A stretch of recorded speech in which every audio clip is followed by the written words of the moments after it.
This drone flight was an exercise to learn some techniques and issues that arose. I published this just to share what I learned with you.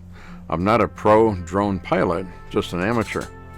No major issues, but they could become so practice helps. Primarily, I'm just learning drone flight and trying to learn and develop techniques to make for smooth flights and camera operations. Those are a couple of skills to develop as we will multitask with that.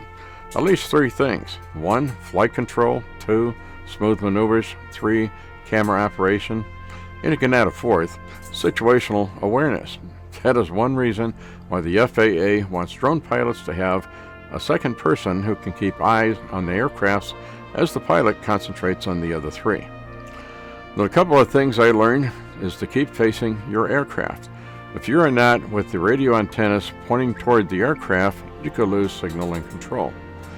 Beware of obstacles such as buildings and trees, etc. These can interfere with your signal.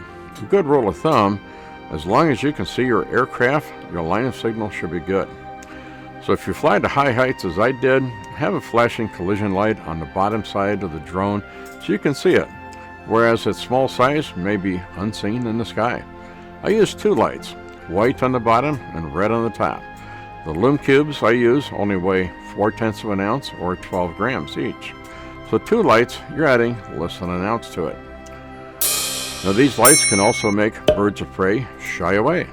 That could be a good thing. Who wants to lose a drone to that?